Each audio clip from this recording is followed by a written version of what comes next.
Yes, what's going on, people? It's your boy, the Boxing Lowdown here, and welcome to episode number 53 of the Boxing Lowdown podcast, man. And I know what you guys are thinking. You're probably thinking, oh, where's Laurie? Well, we've got him right here. Let me bring him in. Laurie in the stream, in the house. Episode 53, man. What's going on?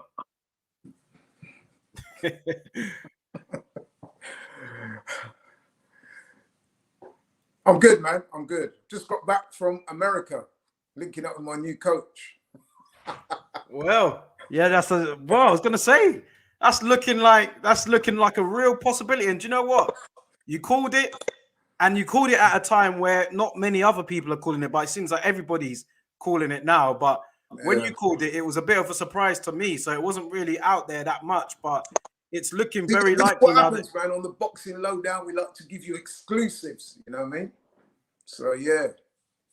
It's looking like a real possibility now. Yeah, I think so. I don't think he's out there trying to get a new tan or anything like that.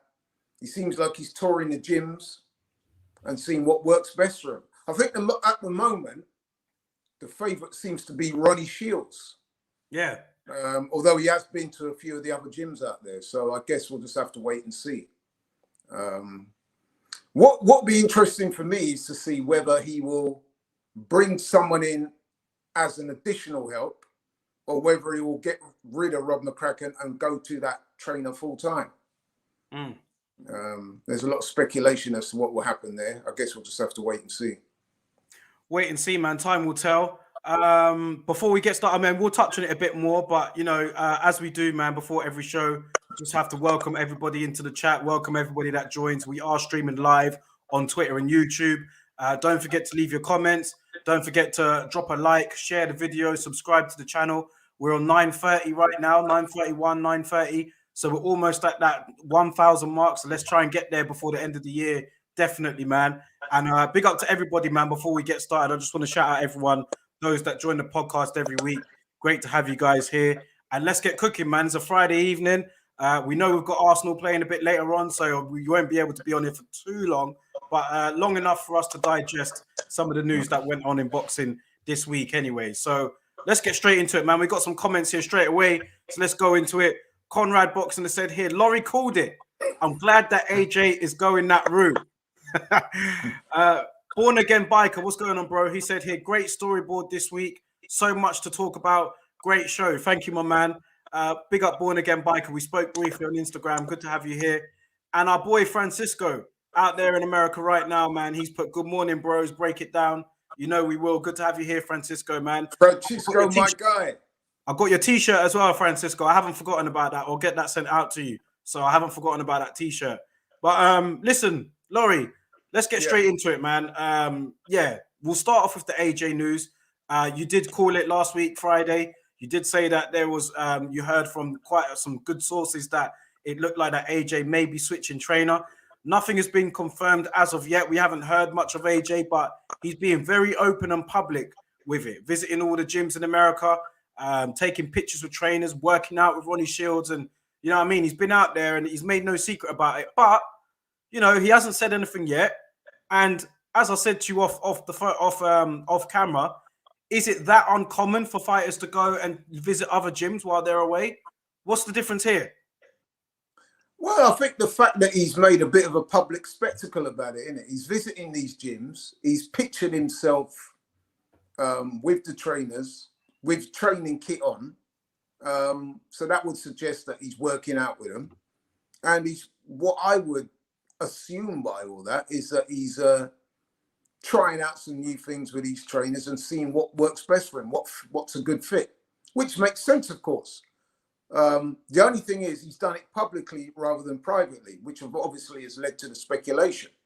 Now, as I said, unless it's April Fool's Day, I can't imagine why he would be going through all of this and not appoint a new trainer after it.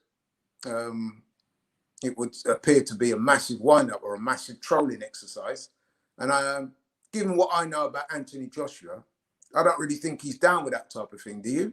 No. If Tyson Fury had done that, now that's a different matter. You could say, yeah, he's probably just winding us all up, because that's the sort of thing that's in Tyson Fury's humour. But I don't see Anthony Joshua being of that type of humour. So I would tend to suggest it's serious. Well, it'll be interesting to see who he does pick because, like we said, he's been to quite a few different gyms. I mean, he's been to Eddie Reynoso's gym. He went to obviously he's been to Ronnie Shields' gym. He's been to quite a few gyms out there. But I mean, Virgil Hunter's gym, he went there as well. Out of all the American trainers out there, if you was to pick one for AJ, who would you think would better suit his style? Do you think he would be the father figure type of a Virgil Hunter, or do you think it might be the straight talking and experience of a Ronnie Shields or somebody like an Eddie Reynoso, who's very, he's very popular at the moment? What direction would you go in for AJ for his particular style? Who do you think would be better suited? And it doesn't have to be any of those three. It could be someone else. Yeah. You know what? There's pros and cons to all of those you mentioned. I think I also heard a rumor that he's planning to visit Robert Garcia's gym as well. Yeah, he did visit his gym as well. He did. Yeah. He did. So I would imagine what he's doing is scouting those guys out and getting a feel of what works best for him. He might want to pick a trainer whose style he's looking to use in the Usyk fight. You know what I mean? Because let's face it, you have to take one fight at a time. And the Usyk fight, the Usyk rematch, is a massive fight for AJ. Some would say his career depends on how he gets on in this next fight. So I think that's why he's gone through all these careful lengths of, visiting the different gyms and trying to select a trainer that he feel would work best. But you also got to throw in, so for example, the Reynosos, they've got Frank Sanchez there, haven't they? Yep. Now, if I'm Frank Sanchez and I see AJ turning up, I might be looking over my shoulder a little bit with some skepticism. Is he going to want that? Got Andy Ruiz there. Yeah, and Andy Ruiz. So are they going to be happy about AJ coming into that gym and seemingly getting all the attention? How's that going to work? And then, of course, with Reynoso, sorry to have to mention it, but there is that spectre looming over the gym with all the peds and stuff. Would AJ want to be associated with that? I'm not so sure. I wouldn't if I was a fighter, but it's his career. We spoke about Virgil Hunter, but as far as I'm aware, isn't Virgil? I know he trains Buatsi, and there's the obvious link there because Buatsi is managed by 258, which is of course the company that Anthony Joshua fronts, his management company. But they've also got Tony Yoka in that gym as well, haven't they? Mm-hmm. So how would Tony Yoka feel about another heavyweight of the... See, the thing is, it's not just another heavyweight, is it? If Anthony Joshua turns up, then, a lot of the limelight, a lot of the attention is probably going to be shifted onto him. So, and you know what fighters are like? They're quite sensitive people, especially outside the ring. They're going to want that attention for themselves, especially if you're a Tony Yoka where you're trying to build your career up and you want the full-time attention of your coach, don't you? Suddenly, yeah, but that could work. Couldn't that work in his benefit with the experience of AJ around him? Be able to give him some direction. Maybe that might work out for him. It could do, but what I'm saying is some fighters are sensitive about that. If you join the gym already and they've got guys there, it's a bit different. But you imagine if you're Tony Yoka, you're the heavyweight of the gym. You're getting all Virgil Hunter's attention, and then lo and behold, Anthony Joshua comes over from England, and all of a sudden, you might be feeling that you're playing second fiddle to him. It might not go down too well. So, yeah. But the Ronnie Shields one is interesting because Ronnie Shields is an excellent trainer, and I think that could work. I definitely do. Yeah. So yeah, it's interesting, but ultimately, it will depend on what style or what trainer works best for AJ. What he feels is going to bring the best out of it. Well, big up Harvey in the chat here, man. He said here, Ronnie Shields, so he believes Ronnie Shields is a good shout as well. And he also says here that I think the main problem with Eddie Reynoso is the language barrier. Even little things like that can't get in the way for the size of an Usyk rematch. Do you agree? I do. I do that. Yeah, that could be a factor, 100%. But they do speak English, though, don't they? Does Reynoso, does he? I mean, how good is his English, though? I mean, normally he speaks for a translator, doesn't he? How good does it have to be if you're just showing somebody on the pads and stuff like that and getting sparring in and stuff like that? I don't know. Yeah. If the English is passable, then it could work. But the more and more I look into this, the more I'm feeling that it's going to be Ronnie Shields. That's the vibe I'm getting. That's what I'm picking up from a few people. That Ronnie Shields seems to be his preferred destination. And if that is true, like I said, I think that would be a good fit. Because Ronnie Shields, great fighter himself back in the day, very experienced as a trainer, trained a lot of champions, been around the block, knows what to do. And I think he would enhance AJ's career. I think pretty much all of us agree, don't we, that AJ needs a change of you need somebody else to bring him along, man. I think with respect to Rob McCracken, who, let's face it, has done a very good job with AJ, it's starting to look, to all intents and purposes, like they need somebody else here now. Yeah, like could do a change. Let's go through some more comments quickly, Laurie. Dean Sinclair said here, yes, family, just dipping in for a few minutes before I have to leave. Big up, bro. We'll catch you soon, man. I already spoke to DS before, but yeah, good to have you here anyway while you're here. Ian Hamilton has said, all the options mentioned might bring something different to AJ. If he wants his aggression back, Shields is the man, but it's down to him. WM has said here, yes, gents, it's great to see you, and I hope you're both well. I'm good, thank you, bro. He said here, Ronnie Shields or Derek James. I mean, yeah, there are other American trainers out there. Derek James was one of the better trainers of, was it 2020, 2019? He was one of the trainer of the year. So, well, all those trainers that you've mentioned there, Reynoso, Derek James, Virgil Hunter, Robert Garcia, they're all previous winners of the Trainer of the Year award. So they're all very good trainers. But fighters are a different species, man. You know what I mean? They may gravitate towards a particular style. They may gravitate towards a particular person. It depends on what he needs. Does he want a taskmaster? Does he want somebody to soothe and massage his ego? Or does he want a sergeant major type? You know what I mean? It all depends on what he feels is going to bring the best out of him. And to be honest, only AJ will know that, really, won't he? He's been in boxing long enough to know what suits him best. Will suit him best, yeah.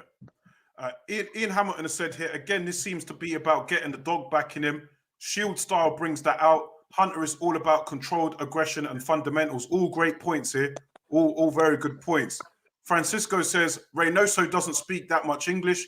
He uses Ryan Garcia's dad to translate to Ryan because Ryan doesn't speak Spanish very well. And Dean Sinclair said here, the irony is Sugar Hill is arguably would have been the better trainer for him. Sugar Hill as well. Obviously, that won't What about Tyson Fury? Because Tyson Fury said he offered to train AJ for the Usyk fight. So that would be interesting. And I think Tyson Fury was being serious as well. When he said it, he certainly wasn't laughing. But he said it a few times as well. Dean Sinclair said here, AJ also has to find a dog within himself. Yeah, I think a lot of people are starting to say that, about AJ, that, he needs to get back to what he was, get that aggression back that he had back in 2015, 16, before the Andy Ruiz fight. I don't know if Laurie's still here or not. You're frozen on here.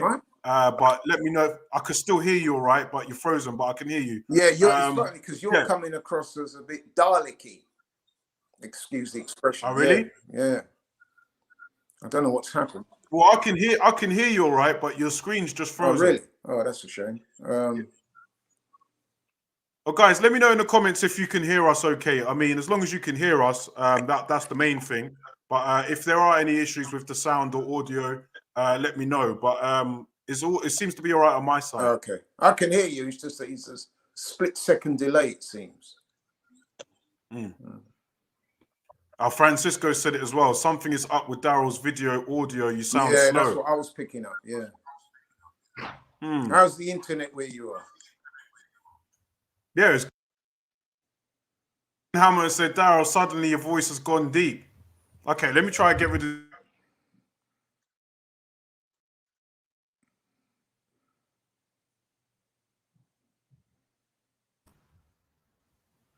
How's that? Yeah, that sounds a little better, actually. Okay, we'll try it. We'll try and keep it moving, man.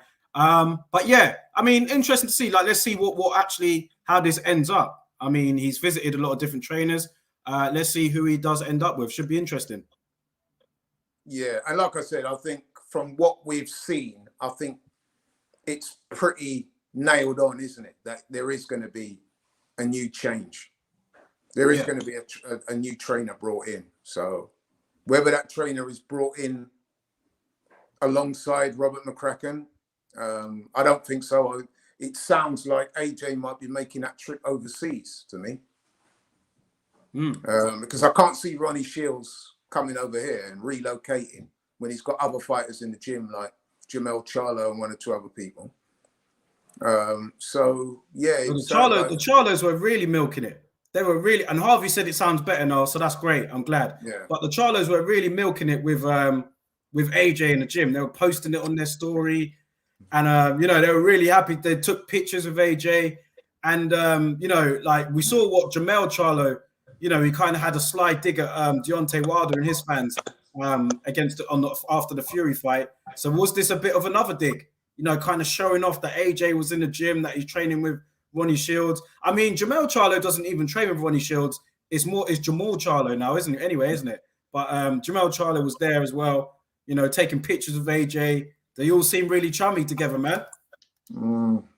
Well, I mean, I guess it would work well for them because they're not going to feel threatened because he's not at their weight, obviously. And it's a big name, in one of the biggest names, if not the biggest name in boxing, isn't it, really?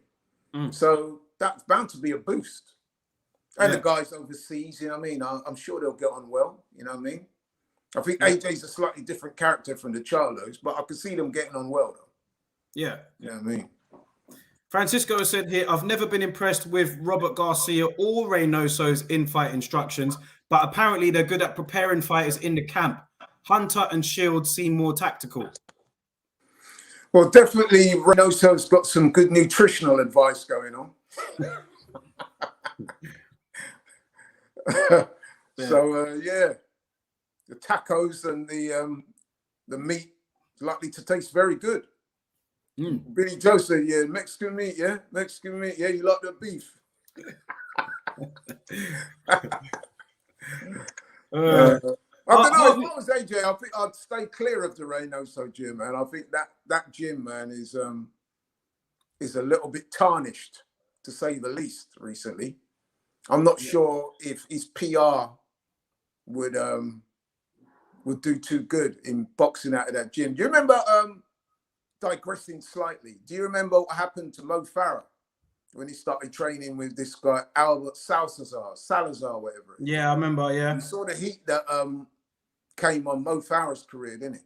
A lot of people were disappointed with that move to him training him, and it caused him a lot of problems. Would AJ, does he need that at this stage of his career? Because listen, if he goes with Reynoso, imagine if he goes with Reynoso, right, Daryl? He fights Usyk, he puts in a great performance and knocks Usyk out. What do you think the narrative of that will be after that fight? Get him tested. Even if he passes the test, there's going to be all sorts of conspiracy theories going on and all. Do you really need that? No. But he might consider it worth his while. I don't know. Yeah. I mean, he had some people suggesting he was on it anyway. I'd want to stay clear of that, to be honest. But obviously, it's up to AJ. I think it could be a bit of a PR faux pas to go with the Reynosos. Harvey says here, is Ruiz Jr. still with Reynoso? Yeah, he is. Andy Ruiz he is still with Eddie Reynoso, yeah. Francisco says here, but does AJ have enough dog in him to hang with Shields and the Charlos in Texas? What do you think, Laurie? I think he has. I think, listen, man, if you look back at AJ's earlier career, he had more than enough dog in him. I just think that that old Marvin Hagler saying about the pajamas and silk sheets and stuff like that, you know what I mean, may apply to AJ at this stage of his career where he's done so well, he's made so much money. He's become a little corporate, hasn't he? And the edge, he's not as edgy as he was before. And I think that's starting to show in the ring, unfortunately. So he needs to recapture that. What was that line in the Rocky film where the trainer says to Rocky, the trouble with you is you became civilized. Maybe a little of that applies to AJ, you know what I mean? He needs to get back down and, you know what I mean? Down and dirty, man. In them sweatshop gyms. Hard work, hard sparring, and develop that edge that he had earlier in his career. Because that seems to be missing right now, man. You know what I mean? Yeah, I People are think saying he needs to bring the roadman back. I'm not sure exactly what the term roadman means. I can guess. Maybe I need to ask Tunde. Why don't you ask Tunde what it means? Yeah. But yeah, let's It came that close to going back to the roads. yeah. Let's move on from this topic anyway, man. I know we only got an hour today. I wanted to get your thoughts and opinion on and you're still frozen, by the way, but I can hear you. Is my voice okay? But is my voice all right? Yeah, I can hear you. Okay, cool. I wanted to get your Dillian Whyte pulling out of the Whyte-Wallin fight, citing a shoulder injury. Your thoughts on that news that broke this week? Obviously, we know that Dillian Whyte is the interim WBC champion. Tyson Fury will be mandated to face Dillian Whyte. Well, I don't know, it must be about 20 odd days now if he can't agree the Usyk fight, but we know that won't happen. So we know that Dillian Whyte is in line to face Tyson Fury. Some people are suggesting that maybe Dillian Whyte, you know what? Actually, it was WM that called it on this show. So we've got a few people here. Yeah. WM called it on this show, and he said that Dillian Whyte would pull out, and he has. So there are people out there speculating that maybe Dillian Whyte purposely did it to pull out, to avoid the potential banana skin of fighting Whyte-Wallin and just go straight into a Tyson Fury fight. What do you think, man? I mean, what was your thoughts when you heard this news? I think it's fair to say that the news was met with more than a fair degree of skepticism. And I also have to say that I was one of those that was, shall we say, somewhat skeptical. But I wouldn't go as far as to call Dillian a liar. But, you know, it does look a little bit suspicious, doesn't it? I mean, come on, man. You know what I mean? Yeah. But listen, it is what it is. These kind of things seem to be happening a lot in boxing. Who knows, man? But it does seem a little strange, doesn't it? That they pulled the injury and then now this talking and going straight into the Fury fight. But then we're also hearing that Tyson Fury is talking about retirement once more. So who knows, man? Yeah. You know what I mean, who knows? One thing that I did find interesting was that there was another pullout this week. Josh Taylor and was supposed to fight Jack Catterall, but he got a knee injury. However, when he pulled out, he literally cited the date for where it's been rescheduled for. So they're going to be fighting in February next year. So although Josh Taylor pulled out, they've already got a date in hand for the next for when it will be fighting again. Yeah. Whereas Dillian Whyte has just literally said, "Oh, I can't fight," and that's it. You know. Yeah, like I said, when the news came out, you only had to go on social media and you could see some of the comments that was being made, and you looked at some of the people who were putting shows out, and they were extremely dubious, to say the least, that the veracity of this injury. Like I said, man, I don't want to go in here and call Dillian a liar, but it does look somewhat suspicious. I'll leave it like that. Avia said here, I am also one that believes he has done this to try and get to Fury quicker without the risk of Wallin. But I could see Fury moving up to franchise and not fighting Whyte anyway. Yeah, I'm getting worried about this talk because I'm hearing it quite a lot. This whole franchise thing with Fury. If that is the case, man, Fury, Dillian Whyte ain't going to take that line down. And I've heard more and more people say it over the last week about Fury potentially becoming a franchise champion where we won't have to fight the mandatories. If that is the case, man, I'm just really concerned. And the WBC, like I said, I've made my feelings clear on them over the last few weeks, months, and however long. But are you concerned about that? Because I'm really starting to, a few people are starting to suggest that might happen. I hope that's not the case. Dillian Whyte will be on to them. But, what do you reckon? I think the WBC are an incredibly corrupt and disingenuous organization, man. And I think that they will continually do things to just shoot not just itself in the foot, but boxing in the foot as well. So basically, I don't have no faith in them. And I have to say this, and I've said this before, it may come across as I'm Fury hating, but I'm going to say it anyway.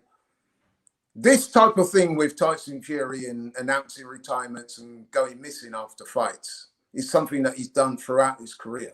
I mean, you're talking about a guy that's a 2-time heavyweight champion of the world, and he's only made one defense, and that one defense was his last fight. And even then, Wilder had to drag him through arbitration to get that fight. So, and the other thing I've noticed about Fury is he's never really shown a real enthusiasm for getting in the ring with Dillian for some reason, has he? I don't know. I'm not suggesting for 1 minute that he's scared of Dillian, but he just not really, if you compare the energy that he has to fight in AJ, yeah, it's nowhere near that when it comes to Dillian. And Dillian, of course, is not backwards in coming forwards and letting that be known. He says, and we have to take him at his word, I don't know, I guess we should. Fury's not actually denied this, but he said he's dropped Tyson Fury in sparring. In fact, he says, to quote him, that he's dropped Tyson Fury several times in sparring. And Tyson Fury, if you look at the quotes, he's not actually denied that he was dropped in sparring by Dillian. No, he hasn't. So, I don't know, man. I don't know what to say. But like I said, given previous form of Fury, he's not a man that's in a rush to make defenses of his title. So it would appear. And he seems to enjoy long breaks out of the ring after his fall. We know about his well-documented mental health problems, but he does seem to have this trend whereby he fights and then he goes missing for a long periods of time. So I don't know what to say about that. I wouldn't put money on that fight. I'd love to see it, though. I really hope it happens. I really want to see it. And I think the press conferences will be pretty interesting as well. Yeah. In fact, so interesting that they might not even get to the fight. You know what I mean? They might have to do what David A. and Chisora did many years ago and put a little screen up between them. You know what I mean? They might put Dean White and Shane Fury on the undercard. I think there's only one winner there, mate. I've met Dean White and I've seen Shane Fury. And I know you can't always go on body types and stuff like that, but Dean White is a man mountain. He's bigger than Dillian. Yeah, he's massive. I've met him before. He's massive, Dean White. Yeah. You know what I mean? So, yeah, I think my money would be on Dean White. But listen, man, as the Furies have shown, you can never write them off. You can't write off the body types, yeah. You can't write off the Furies, man. I found that out to my cost. I'm still getting trolled about that to this day. I do shows about football, and in the comment section, man are ripping me for saying, yeah, but you were the one that said Wilder was going to beat you. All fun and games, man. It's all good, man. It's all good. It's all good fun. DS has said here, Fury will give up the WBC or he may even retire. We'll get Whyte versus Wilder for the vacant belt. I wouldn't mind that either. Yeah, I'll take that one. That's another fight. In fact, any fight with Dillian, the press conferences are always worth watching, aren't they? Yeah.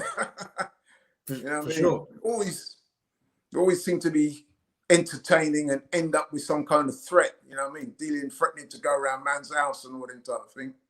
You'll probably say to Deontay Wilder, yeah, I'll turn up at your house in Tuscaloosa. If you want it, we can do it there. That would be, I wouldn't mind that either. I want to see Whyte and Fury, but if we got Whyte and Wilder, I wouldn't be too upset. I wouldn't be too upset with that at all. No, I don't think. I think that would, both of those fights would be a major draw. I'm not sure that's a good fight for Deontay coming back, though. No, maybe not. Yeah. I don't think that's a good fight for him coming back. Ian Hamilton said here, it would be very Bob Arum to ask for franchise champion status, and I'm concerned. My bro Andre is here in the chat. He said corrupt, and listen, this whole franchise champion thing that the WBC brought in, ridiculous. It's such a nightmare. It's just such a headache for all of us. Even the hardest of hardcore boxing fan would probably struggle explaining completely what the WBC franchise belt and situation is about. But it's just totally pointless, and it's like it's throwing everything into disarray. You've seen what's been going on with Teofimo Lopez and Devin Haney literally arguing about who's undisputed and who's got the belt, and it's just a joke. And like they better not do that with Fury. And who's got the most followers? Who's got the most followers and all this crap, man? It's just I touched on it a month last week. It's just embarrassing, man. Well, the WBC, or as Andre alluded to there, we be corrupt. The WBC. that franchise status and all that is just another way of them getting more money out of fighters, isn't it? Because for every belt they create, they charge the fighters apparently it's extortionate amounts of money as well. They have to pay for these belts. So yeah, it's just another way of them milking more money from fighters and milking more money out of the system. Does absolutely nothing for boxing. In fact, it's detrimental because all it does is just confuse things and give fighters an outlet in not to face their mandatories. You know what I mean? So it's absolutely ridiculous. Whoever came up with that idea, man, trust me, it's an abomination. But then, like I said, it's we be corrupt, the WBC, or we be for Canelo. You know what I mean? That's I ain't heard that one yet. I just made that one up actually off the top of my head. But yeah, that's what they are. They're in the business of maintaining Canelo as champion, aren't they? So good luck to Caleb Plant, mate. But because you're not going to get no decision on points. So I hope he knows that. So there you go.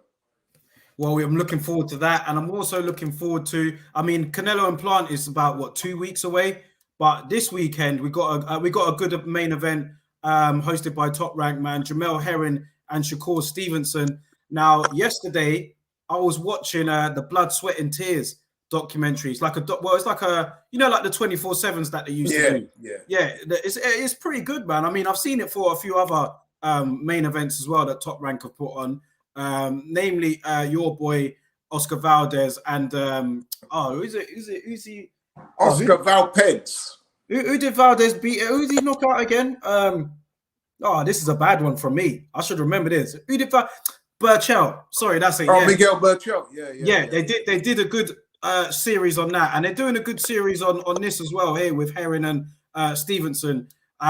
Stevenson has come out like a right idiot though. I mean, we know how good of a fighter he is, but as a personality, he's made himself. I don't know what game he's playing. I don't know if he's trying to do like what Floyd Mayweather did or anything like that.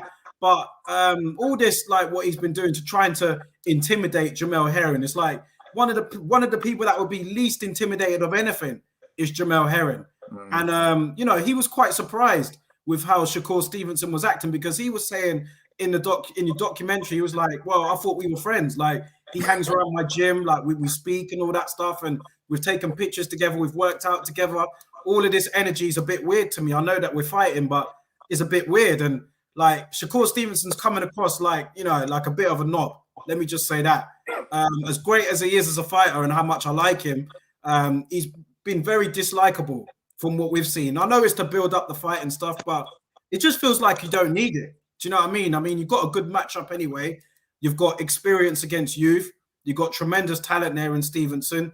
You've got experience in Jamel Herring. He's been through a lot. And, you know, he came up the hard way. You know, it's just going to be a good fight anyway. But, you know, like, I get it. Maybe trying to sell more tickets, trying to be the villain to make it more, you know, get it out there a bit more.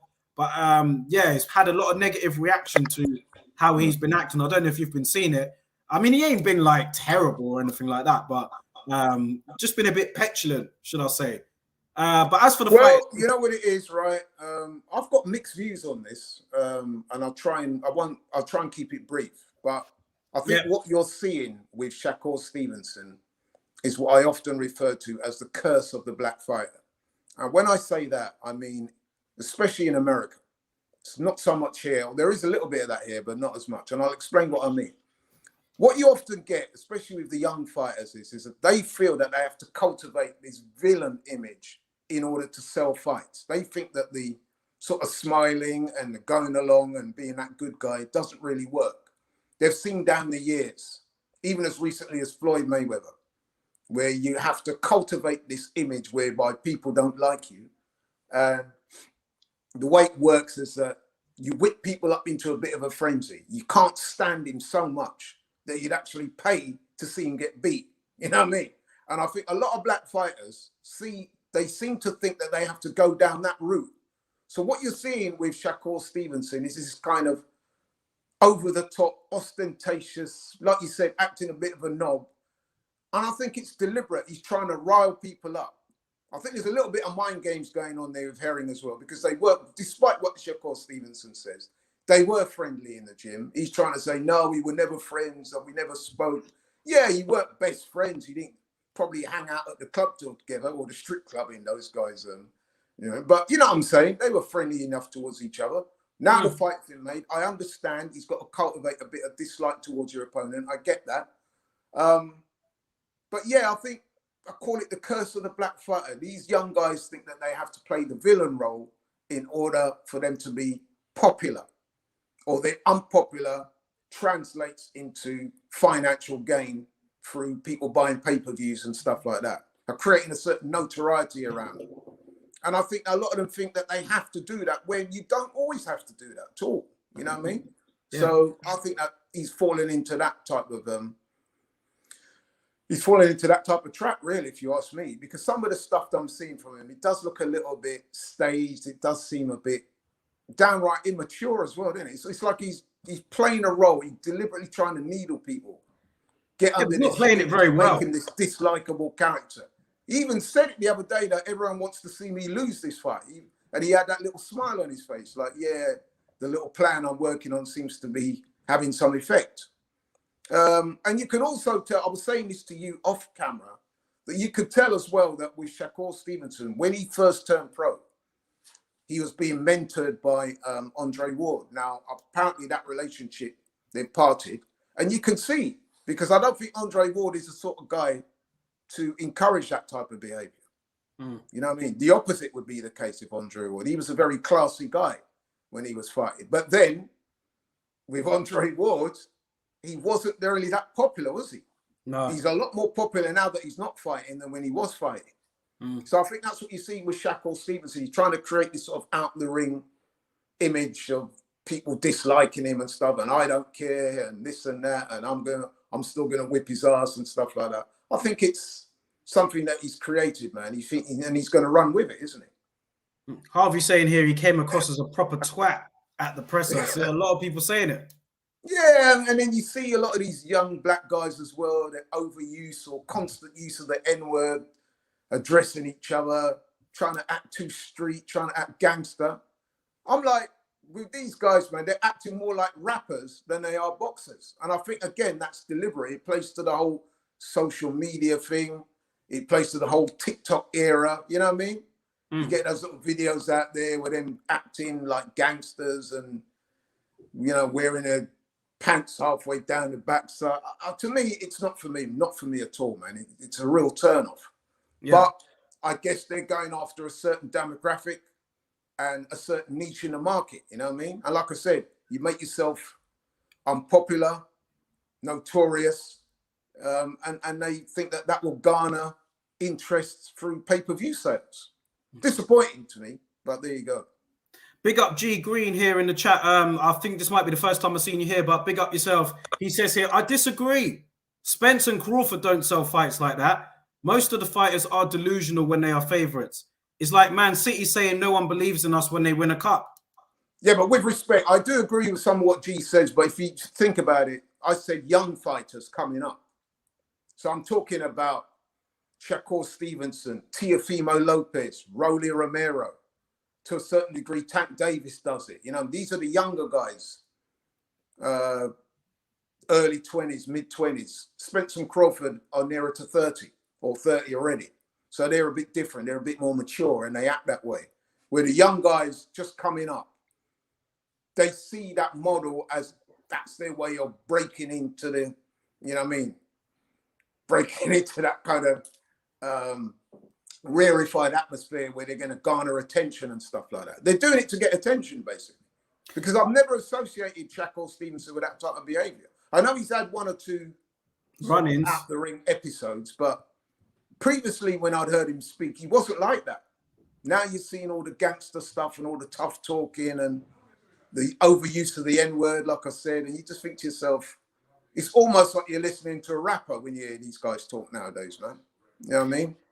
It's like Adrian Broner when he was on the come up. Well, throughout, even when he was older, Adrian Broner. And we'll see the situation that he's in now at the moment.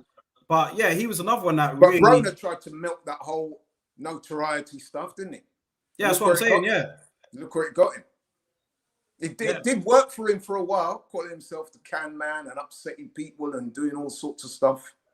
But it's got a very relative short shelf life, man. Mm. And you've got to be good. You know what I mean? Because when Mayweather was doing it and upsetting people, he wasn't as bad as some of these guys anyway. But the difference with Mayweather was he was winning. He was winning the fights. Yeah. What's your prediction on this fight anyway? How do you see Herring and Stevenson going? For me personally, I'll say that I see it going to points. I don't see anyone knocking anyone out. I see Shakur Stevenson winning a points decision, but I feel like he will have to go through some sort of adversity. It's not going to be smooth sailing for him. A lot of people like Bumper K here is saying that they hope Herring wins, but boxing is very rarely a fairy tale. I have to agree. I think that Shakur Stevenson, I think that his class will show. I'm not saying that Herring doesn't have any, but I think he'll win on points. Bumper K is saying he thinks he'll whitewash him. But yeah, I think it'll be a bit harder. I think that Herring will give him some issues, but Shakur Stevenson will overcome them and win a points victory over Herring. Yeah, I don't think Herring will give up his belt that easy. I don't think he's not going to go out like a sucker. No, not at all. But at the end of the day, man, boxing's like a lot of things, isn't it? It's all about levels. And I think that Shakur Stevenson is blessed with a lot of talent, man. I earmarked him for superstardom coming out of the Olympics. He was an amazing amateur. I mean, he won a silver medal in the Olympic Games. He got to the final, lost a close decision to a Cuban.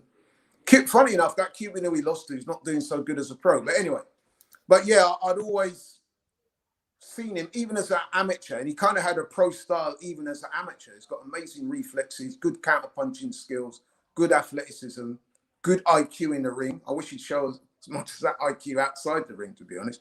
But yeah, I really like him as a fighter, man. Some people said that, he's not a puncher and that his fights can fail to excite or get people off the edge of their seats. But listen, man, I'm a purist as well, and I like to see boxing skills on display. And I think I really do like him as a boxer. I just wish some of the stuff outside the ring, he just toned that down a bit, man, because it just comes across as mad, immature, and a bit cheesy and corny. And I can see right through what he's trying to do as well. So that kind of makes it even worse for me. But in terms of what he is as a fighter, man, he's elite level talent anyway. He's got to produce that in the ring. I mean, let's face it, he's already been a world champion at featherweight. This will be his second world title. And he's going in against a legit champion. And you've only got to look at the pre-fight predictions. Literally everyone's picking him to win. I think some of the people who are going against him are the people that don't really like him and just want Herring to win. Wanting somebody to win and him winning is two different things. So, yeah, man, I fancy Shakur Stevenson. I'm going for a wide points decision, although it wouldn't surprise me if he stopped Herring, to be honest. Okay, really a lot of people, I will say a lot of people believe that Frampton would beat Herring as well. And, we saw what happened there. He has overcome the odds on more than one occasion, Jamel Herring. Will be a big but there have also been fights when he's not looked that good. So the fight before the Frampton fight, he didn't look that good at all. And there's been other fights he's had where he hasn't looked great. But, he's a good, steady world champion. He does have skills. He was an Olympian himself, or he didn't achieve anywhere near the success that Shakur Stevenson did. So he is a good fighter. He's got a good coach in Bomac. So they'll come in prepared, and I'm sure he'll give his best. But if I'm being honest, man, if he gives his best and Shakur gives his best, there's only one winner for me. Yeah, have to agree. So we're both really going for Shakur Stevenson in this one. I'm saying Shakur Stevenson on points. We'll have to go through some adversity. You're saying Shakur Stevenson either late or on points. And if it is on points, it'll be a wide victory. This will be shown on Sky Sports, I believe. So make sure you guys tune into that. I'll be tuning in for sure. Going to be a good one, man. Terence Crawford was asked about, and he's really torn because he's really close with both of them. He's close with Shakur and he's close with Jamel Herring. And it's actually, obviously, Bomac, he trains Terence Crawford as well. And he'll be in Jamel Herring's corner. So it's all very, very close-knit. Do you know what I mean? It's all very, they all know each other very well. So Crawford, I don't know, he's going to be biting his nails at ringside, man. He's not going to be cheering for anyone. He's just going to be... But that's interesting, that reaction, because let's be honest, he was, I'm sure he's closer to Jamel Herring than he was to Shakur Stevenson, because Herring's been in that gym for a long time now. So I don't know, because he's been with Shakur quite a bit. I mean, he has. But what I'm saying is, I think he'd known Jamel Herring a lot longer. So I'm kind of speculating through what you've just told me there is that maybe even Crawford suspects that Shakur is going to win, but doesn't want to come public with it. So he's saying, "Oh, I'm torn." So that's how I'm reading that. I could be right. I could be wrong. I don't know. Yeah. Well, I'm looking forward to that fight anyway, man. Should be a good one. Shakur Stevenson has a chance to become a two-time world champion, two-weight world champion. And Herring has a chance to, continue to make history. So let's see what happens there. Moving on. If you like your technical boxing like I do, this is a great fight. I'm one of those guys. I don't have to see a tear up to enjoy a boxing match. I can appreciate the skills on display. Both of these guys are high-level skilled boxers, especially Shakur Stevenson. So if you notice, he's got a style. He's an excellent counterpuncher. He will draw people in. He will feint and stuff like that. Let somebody throw. They'll miss by a millimeter or so, and he'll come back with a barrel. To some people, they don't like that. They just want to see two guys engage in the ring and just let it all hang out. I like that as well, but I also like to see good boxing, good skills. And I think with this fight, you are going to see a lot of good technical boxing. I think you will see, maybe as the fight goes on and the fighters get a bit tired and, you go down the stretch, they will engage more. But I think it's going to be a very technical fight. Yeah, I agree. Bumper K says here, I think after the fight, Shakur will be very respectful. He's just getting his name out there. I think he will. I think he will as well. I think he will. He knows what he's doing. 1 second, though. No worries, man. I'll keep it moving anyway. I think there's a few people out there because Laurie's in the AFTV studio and the Arsenal game is on tonight. I think there's quite a bit of noise. So Laurie's just gone out there to shut them down. But we're going to move on to another topic here. And I wanted to speak about the press conference this week between Lyndon Arthur and Anthony Yarde. I just wanted to touch on it quickly, not for too long.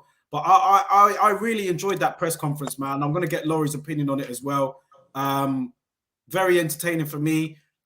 It was good to see, they were both going at it.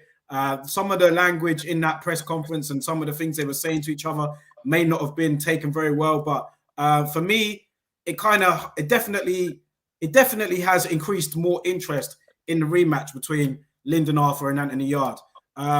Lyndon Arthur calling Anthony Yarde a pussy, for one thing. For saying that, that why didn't you want to come up to Manchester for the rematch? And I get that because Lyndon Arthur was victorious in the first fight. But Anthony Yarde makes a point. He says that I've got more fans. I'm the bigger fighter in terms of name and popularity. And it made more sense to bring it down to London. Then you had Pat Barrett and Tunde going at it. I enjoyed the press conference, but you didn't enjoy all of it, did you, Law? You didn't really enjoy all of it not as much as other people did. Well, you know what? I did enjoy the press conference, and I do like both the fighters, Lyndon Arthur and Anthony Yarde, and the trainers, Pat Barrett and Tunde. I did have a slight issue, though, with Pat Barrett, who's a guy I've got a tremendous amount of respect for, threatening to punch Tunde in the face. I just thought that was a little bit crass. It was unnecessary. Listen, man, Tunde, he is what he is. He's got a style that some people find irksome. I get that. But Pat should be a bit more professional. I didn't like to see that. He's not fighting on the night. Let the two fighters do what they do. To see the two trainers going back and forth, talking about from the roads and all that. Whilst it was a little bit entertaining, I did think it was a little bit cheesy. And like I said, I just thought Pat, he let himself down in that moment. For me. What about Tunde? You think Tunde let himself down? Do you know what I mean? Going back to the roads, he was engaging in that sort of language as well. Well, initially, I thought Tunde handled it perfectly when he was saying, look, I'm not going to get embroiled in that. But he did. But then he went on to start going, I'm this close to going. So, yeah, it kind of degenerated into a bit of a slanging match like that, which was a bit unnecessary. But Pat was the one who made the initial statement. And when I heard him, as soon as I heard him say that, I thought, nah, he shouldn't have done that, bro. That's not necessary. You know what I mean? But I think what you can see there is some genuine dislike between the two camps, especially the two trainers. Like I said, Tunde's got that personality where he will get under people's skin. He does it almost without trying nowadays. You know what I mean? It seemed like he got under Yarde's skin. It seemed like he got under Yarde's skin on that press conference, man. Even Yarde looked pissed off of him. Well, you see Tunde turn out in his suit Yeah, I mean, he was very well prepared. He obviously had his lines prepared, and he thought that maybe Pat was trying to steal his thunder. You heard what Tunde said. Listen, I don't care, man. I'm going to have my say. You know what I mean? So he came prepared to have his say, and he was going to say it at all costs. I So mean, listen, look. I see a lot of people going in on Tunde, but people are forgetting it was Pat that actually made that statement of violence towards him. Now, and we're all men, innit? We're all men. And, you know what I mean? No one likes to be threatened. If I was there and somebody threatened me, I would say even more than what Tunde said. You know what I mean? Somebody says, yeah, I'm going to punch you in the effing face. You say, what? Come on, then. You know what I mean? So things can go from 0 to 100 real quick when people are threatening people. So like I said, I did like Pat doing that. But, you know, it is what it is. And a lot of people seem to like it. So I liked it. Again, here we go about playing the villain and selling fights. Yeah, but we've just spent 5 minutes talking about, we ain't even spoke about the fighters. We've just spoke about the trainers. No, but you see, that type of thing doesn't impress me because I would watch the fight anyway. That's the point I'm trying to make. I don't need to see that for me to buy the fight, if it indeed is a pay-per-view fight, which it will likely to be. But whatever, whether it's pay-per-view or not, I will be watching when those two guys fight. I don't need to see Pat threatening to beat up man and telling him from the roads and I'm better than you and I'm more of a road man than you are. I don't need to see all that for me to be interested in it. To me, the fight sells itself. Has Yard had enough of Tunde? Is he starting to get tired? I mean, I know he did obviously come out earlier on at the beginning of the year and say that he was sticking with Tunde after much speculation, but he seemed very irritated, man, and he didn't hide it. Do you know what I mean? He didn't hide how he felt with some things. Like, he was trying to talk, Tunde would butt in, Yard was like, let me talk, man, let me talk. And then there was other times where, like, Tunde was saying something, Yard was like, oh, allow it, man, just stop it. Like, do you know what I mean? He seems to be maybe he was just irritated that day. But a lot of the time, people have said, like, in the past, that Tunde needs to let Yard be his own man, so to speak. Let him, like, have his own shine. And you kind of saw it in that presser where he's trying to talk, Tunde butts in, and Yard is visibly irritated. You could see it. Has he had enough of Tunde? Do you think that he just... No, I don't think it's like that. I think that because if you listen later on, he was actually defending Tunde against Pat Barrow, wasn't he? Yeah, he was. So I don't think it's that. I think, listen, he probably felt, listen, man, the people have assembled here today at the press conference to see me and Lyndon Arthur. The trainers getting involved, they probably saw that as the press conference being sidetracked by the two trainers. So he's trying to get it back on course. So I absolutely understand why he said that. I don't think he probably said to Tunde, yeah, man, next time, just let me deal with it. You know what I mean? That's probably what he said to him. Let me deal with it. I'm a big man. I know you're riding for me, Tunde, but I can speak for myself. You don't need to be upfront and, you know what I mean? As Suge Knight once said, all in the video, dancing, you know, that type of thing. Yeah. So I think it was just Anthony Yard trying to assert himself in the situation and say, listen, I can speak for myself. Let me talk. I don't think it will get to that stage where they're going to have a major falling out over it. And like you alluded to as well, what we're seeing as Anthony Yard is becoming more experienced in the game and he's getting older and wiser and more mature, he's saying, listen, man, I got this. When I thought he spoke very well. You were doing a lot of talking for me, but I'm now at that stage where I'm comfortable in this environment. I can speak for myself.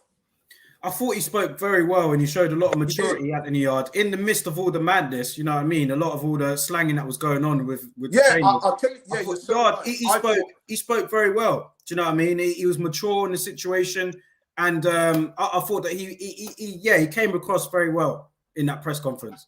Yeah, I agree. I thought out of all of them on the top table, every one of them, I thought he was the most eloquent and got his points across the best.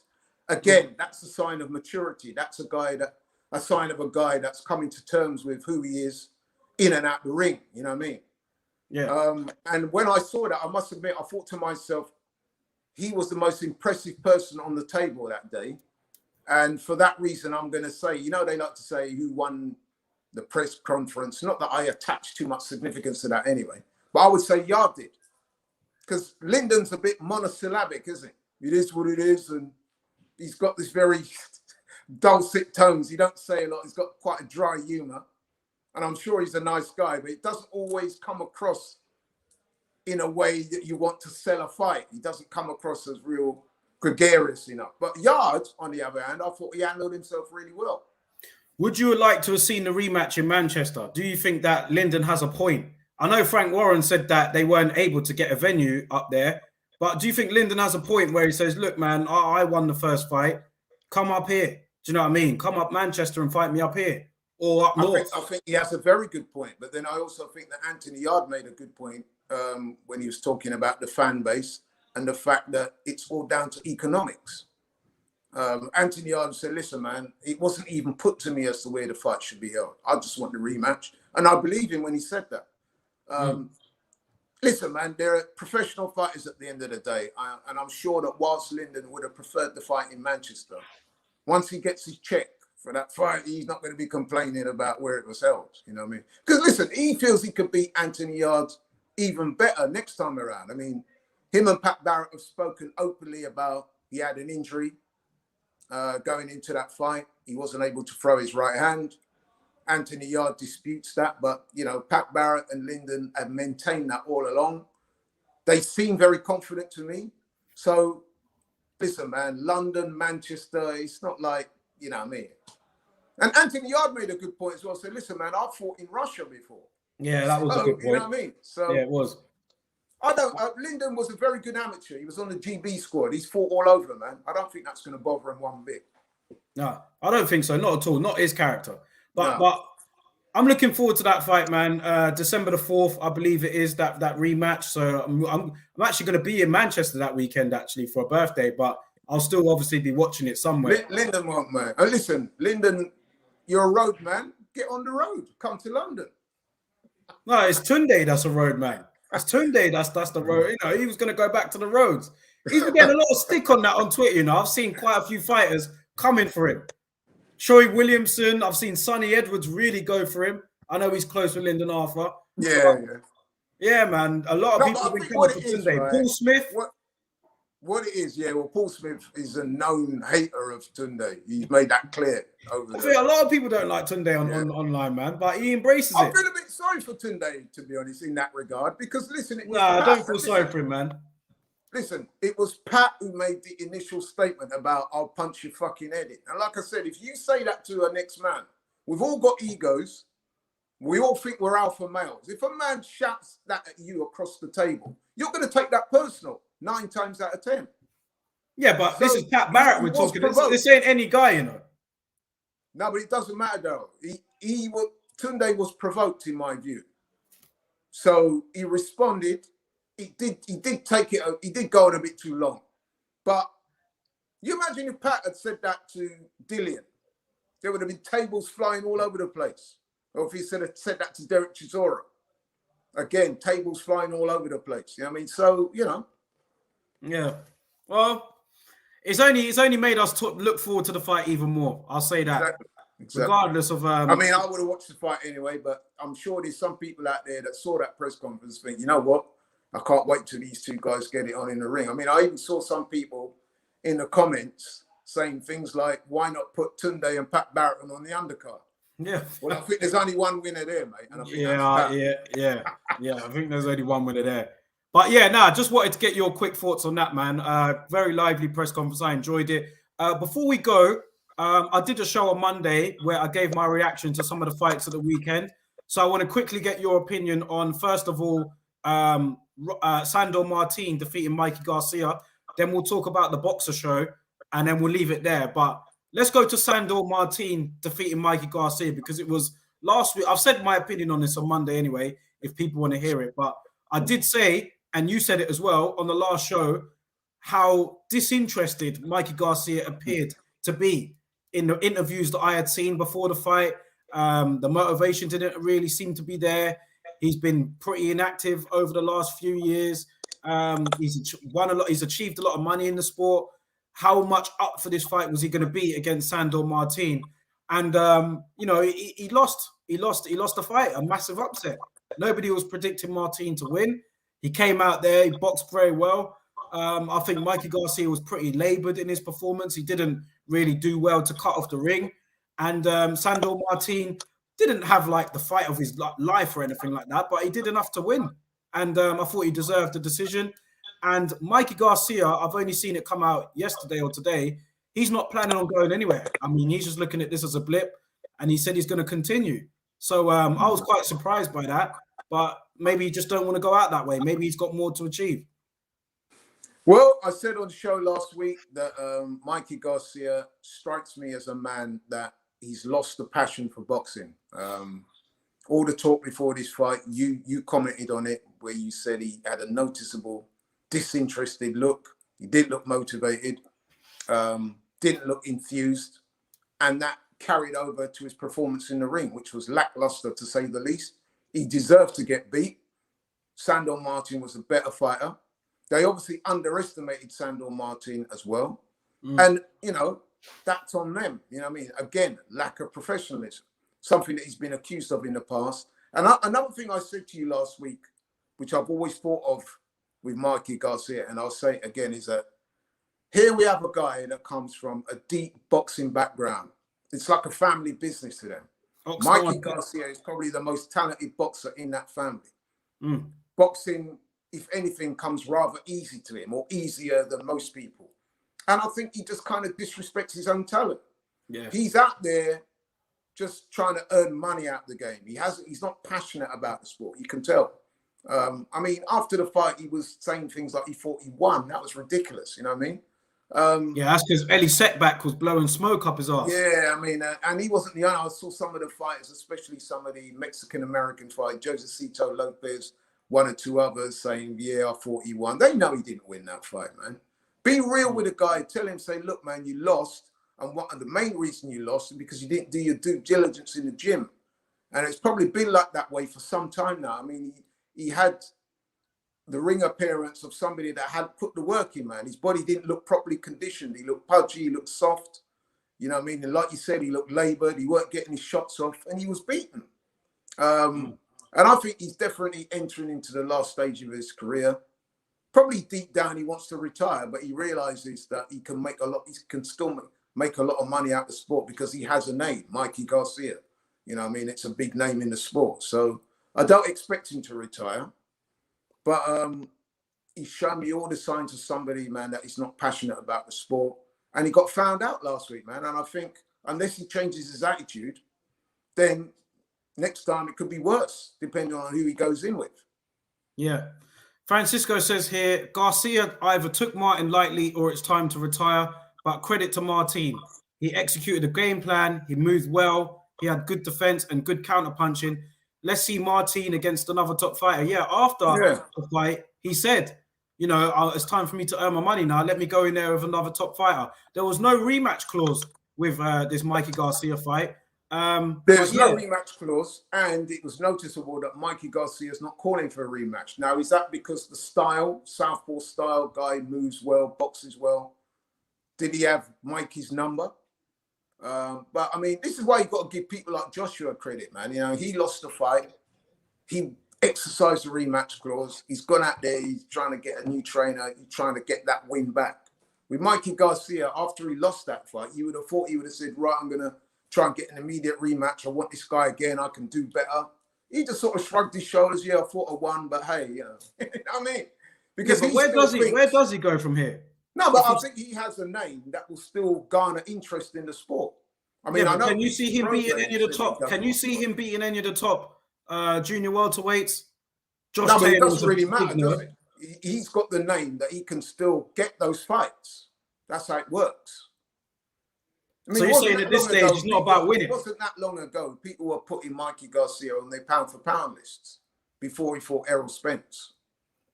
People were putting him on the pound-for-pound list, saying he was that good. I remember even people like Sugar Ray Leonard, no less, was predicting that Mikey Garcia would step up from lightweight to welterweight and beat Errol Spence, which I always found a little bit strange that he should say that. But that's how much some people rated it. So he lost to Errol Spence and he's lost to Sandor Martin. But he will still feel, and the people backing him, people out there will still think that he's got another couple of fights left in him, and he's probably going to target the big names. And And he will probably get those fights even easier now that they've seen what Sandor Martin done to him. Yeah. I mean, Regis Prograis was, you know, he tweeted after the fight, and he tweeted basically saying, like, fuck, like, oh, I've lost out on a big fight. Do you know what I mean? And Exactly. we'll see. I mean, he's still got the name, obviously, but I don't know, man. Against the top, even like the contenders, man, I don't know if he's gonna, you know what I mean? Like, because Martin wasn't in the top 10 at junior welterweight, I don't believe, or he might have been maybe towards the bottom of the rankings there, but he certainly weren't in the top 2 or 3 or anything like that. So, be interested to see where Mikey Garcia goes from here. Yeah, like I said, I don't think in terms of his career, I think we've probably seen, well, not probably, I'm pretty sure we've seen the best of him already. But that doesn't mean to say he's going to retire, and it doesn't mean to say that he won't still get big fights, because like I said, he's still got the name, and they'll be able to change the narrative somewhat. They will spin it and say that, oh, he wasn't motivated for this fight. I need the big names to really get me up. You know, all that type of stuff. Yeah. And then, you know, in his next fight, he'll be in with one of the champions or with one of the big name fighters at junior welterweight. Mm. Well, moving on, we did have a show over here in the UK as well. It was the Boxer Show on Sky Sports in Newcastle. And just wanted to run through a couple of fights before we go. Hughie Fury, you know, the next Muhammad Ali, as on my T-shirt here. He defeated Christian Hammer with a 5th round retirement. Chris Eubank Jr. also won his fight on a 5th round retirement as well. Your thoughts on both of those fights there? It's not really much you can say about either of those fights, to be honest. Hughie Fury, I thought he looked a bit laboured to me. He looked a bit slow and sluggish. He was the better fighter, but not by that much. I mean, Hammer was landing on him a few times in that fight. I'm not impressed by Hughie Fury that much, to be honest with you. What level do you think he gets to? It's a decent win for him. It's a decent win for him, but I didn't see anything in that fight to suggest to me that he is going to be a major player in the heavyweights. I just didn't. I think that the first time he comes up with somebody decent, as we've seen in the past when he fought Povetkin and Pulev, people like that, he's going to get beaten. I've seen people keep saying to me he's improved. Where's the improvement? I didn't see. Did you see anything there that you could sort of hang your hat on and say, yeah, he looked really good? I thought he looked quite ponderous. Yeah, I mean, he was more aggressive. I noticed that he was a bit more aggressive than normal. You know, he got the stop. He's aggressive because he's not in with a puncher or a guy that's going to be a real threat. You know what I mean? Listen, I weren't jumping out of my seat. Let's put it that way. Watching that fight, I wasn't like really like, wow. I wasn't blown away. Maybe I'm being overly harsh, man, but I was not impressed at all. I mean, listen, it's a decent win for him. I wouldn't even say it's a good win for him. It was a decent win against an opponent that, again, looked out of shape. Hammer looked like he put up a sort of token effort and then he cried off with a shoulder injury. You know what I mean? Yeah. But whilst they were actually fighting, I didn't see anything from Hughie Fury to make me think, oh, man, he's really improved. You know what I mean? I didn't see that at all. I'm just keeping it 100, bro. Like, yeah, you know what people are going to say? People are going to say you're hating on the Furies, man. There they are. But, you know, listen, man, every time so far he's been stepped up, he's been decisively beaten. I didn't see anything in there that night that makes me feel like he's going to be... You look at some of the guys that are around at the moment, man, that are coming up as well. You know what I mean? Frank Sanchez I've spoken about. I was really impressed with him the other day. Even the guy who beat a Jaguar, before that fight, he was being highly touted. You got Tony Yoka, you got Hergovic. There's a guy from Italy, Godino, I think his name is. He's a very good fighter. And then you've still got people like Luis Ortiz around, and you still got AJ, you still got Chisora, you still got Dillian Whyte. I understand that Hughie Fury's been offered a Dillian Whyte a few times and turned it down. You can see why. He's not going to be a major player. I mean, he keeps talking about, yeah, I'll fight anyone. Yeah, you probably would fight anyone, but you're not going to beat them. You know what I mean? Only 27. He's got time on his side at 27. Has he? Has he really? He's got time on his side. Come on, man. Is he going to beat a Tony Yoka or a Philip Hergovic? Nah, not in my opinion. No, he won't. Not in my opinion. No. No chance. No chance. You know what I mean? So, Listen, man, Hughie Fury, he's a decent heavyweight, but I wouldn't put him any higher than that. Okay. That's my personal opinion. What about Chris Eubank Jr.? I forgot his opponent's last name, but yeah, you know anyway. Wanik Awajan or something like that. I think something like that. Yeah, I don't want to butcher his name. German. So, yeah. He actually won a couple of rounds against Eubank Jr. Yeah, again, I wasn't. You listen, I'm a fan of Chris Eubank Jr., but I think he needs better fights than what he's getting at the moment. I feel a little bit sorry for him because these guys, he's in a bit of a no-win situation. If he'd have pulverized that guy and knocked him out in 2 or 3 rounds, everyone would have said, "Oh, who's that guy?" You know what I mean? It's almost like a no-win, and it's kind of he must be finding it difficult to get motivated for fights like that. Let's remember as well, he's also going through a lot personally. Do you know what I mean? Yeah, He's that's suffered well. That's a good point.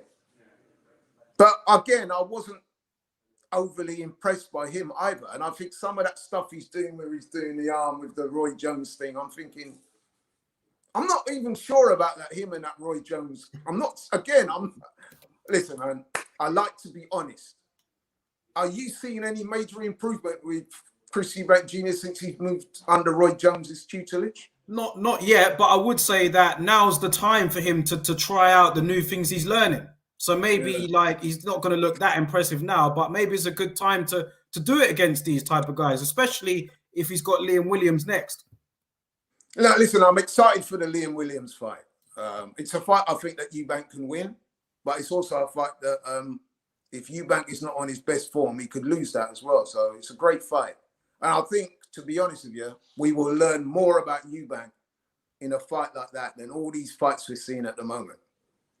You know what I mean? The recent fights with him. I mean, I didn't think he looked that good against Marcus Morrison. He got the job done. He didn't look great. And then in this fight, nah, man. But I think without giving him too much of a get-out clause, I do believe that the opponents are not inspiring him to produce his best. Some people would say it shouldn't matter. He should be able to go in there. He's obviously given a contract by Sky. They expect a certain level of performance. I don't think he's hit those heights yet. No. So maybe Liam Williams can bring it out of him. I hope so, and I hope that is next. I mean, it's looking likely that it is.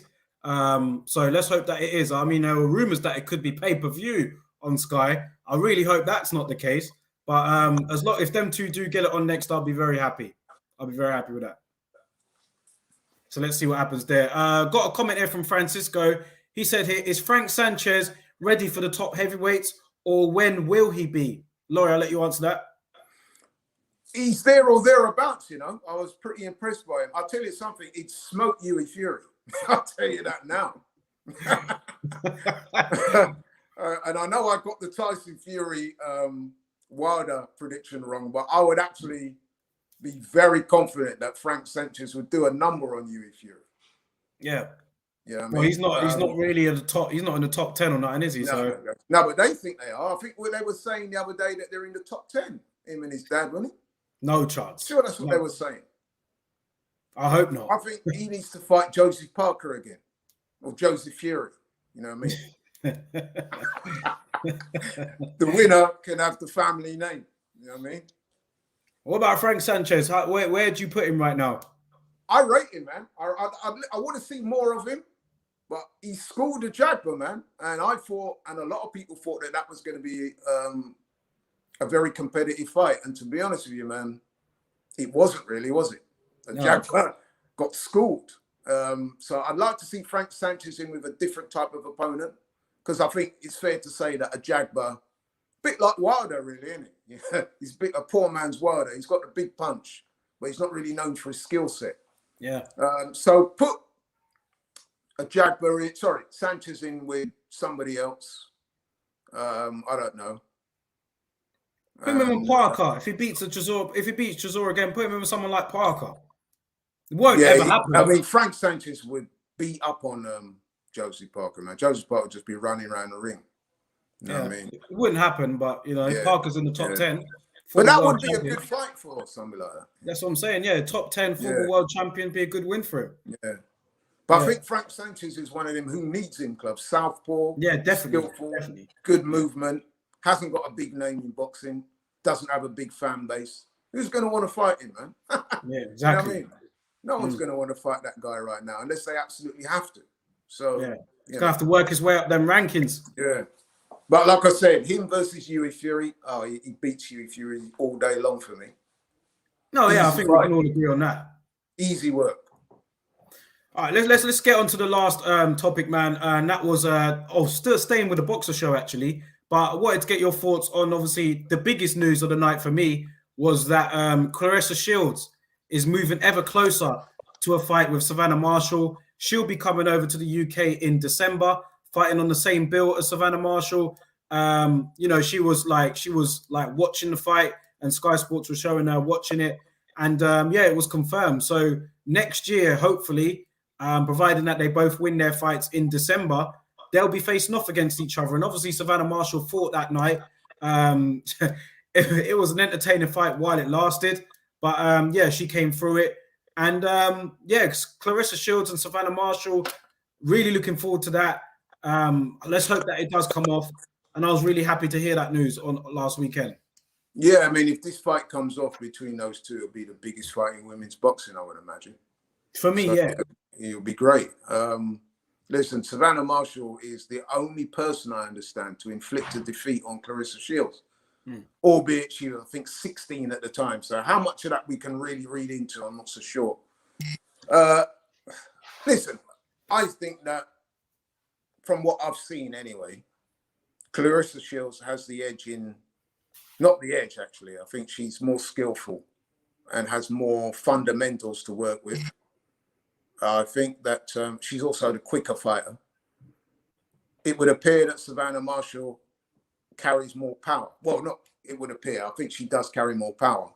But with that win over her as a kid, she's still got that win over Claressa. You know, Claressa, what she's like, and that's eating away at her, even though she won't admit it publicly, but I'm sure it does.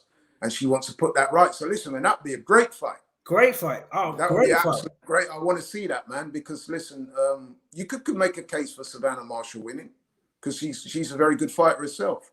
I would lean towards Claressa, but let's do it, man. There's only one way to find out who's the better person, and that's for them to fight. So let's make it happen, man. I'd love to see that fight. Would you pay for it? That's the question I asked on Monday. Would you pay for it? Yeah, I paid for a lot worse than that. Yeah, that's exactly what I said. It's exactly what I said. Yeah. Well, yeah, let's hope it happens, man. But listen, Laurie, I know it's going to get really rowdy up in there later. We got a game tonight. Yeah, my Arsenal side is coming out of me. But we got a game tonight against Aston Villa, so the studio will be busy. So we're going to lock it off here. Another good show, man. And listen, thank you to everybody for tuning in. Hit the like button on the way out. Share the video. Subscribe to the channel if you haven't already. We had a couple of new commenters in here, so hopefully they can stay for the next show and beyond. But have a good weekend to everybody, man. And Laurie, I'll let you close out. Yeah, man. Listen, thanks once again for inviting me on and allowing me to, you know what I mean, talk about boxing, my passion, and, you know what I mean, it's all good. People out there, man, like, share, subscribe. Let's get Daryl over this 1,000 mark, man. Let's hope that the next time we have this show, he's celebrating his 1,000 subscribers. I think you'll get there, man. You know what I mean? Maybe not by the next show. Huh? Maybe not by the next show. Maybe not by you then. never know, man. You never know. Yeah, you never know. Yeah. But now, big up everyone, man. Enjoy your weekend. And thank you to all you for tuning in. And we'll catch up soon, man. Peace what out. we need is all the people out there that watch this show, man, to tell their friends and their family and to spread the word, basically, man. We think we've got some great content here. We just need to get it out to more people. You know what I mean? Don't go to people like Gareth A. Davis for your boxing, man. You know what I mean? Waste man like Gareth A. Davis. Come, this is where you need to come. This is where it's at. Where you get honest views, forthright views, knowledge, you know what I mean? Knowledge without it being skewered by political interest. This is where you get the real shit. You know what I mean? So come on. Let's get Daryl over this 1,000, man. We can do it. Yeah, we can do it, man. If you can do it, we can do it. On that note, man, enjoy your weekend, guys, and we'll catch up soon, man. Enough love to everybody. Respect.